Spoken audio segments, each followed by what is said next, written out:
Hello everyone, welcome to our JC Videos channel. So for today's video, pag-usapan natin ang bagong announce ni Viva na bagong adaptation which is Seducing Drake Palma, and nag-character reveal na nga sila kung sino si Drake Palma. So siya si Robin Angeles. So usapan natin yan, guys.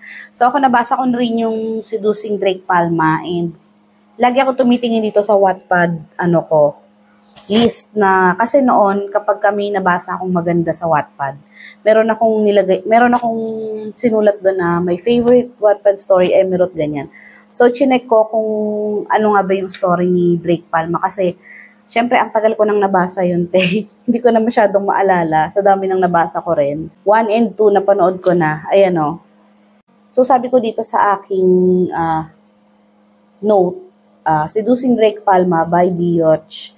Dahil mahal ni Alice, anak ni Dana at Cyril, sa For Hire Adam Good Kisser, si Sheen na best friend niya. So si Sheen yung best friend na lalaki. Parang type niya si Sheen, no, ganon.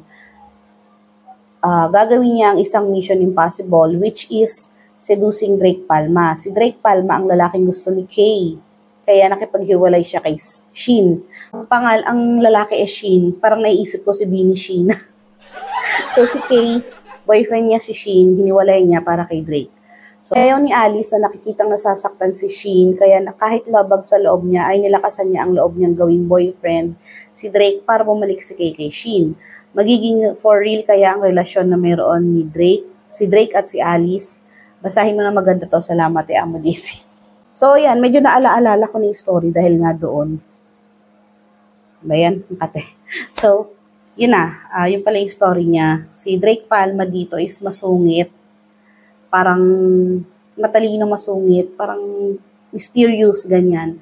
So sa tingin ko naman, magagampanan siguro ni Robin to. So sana wag muna natin i-judge.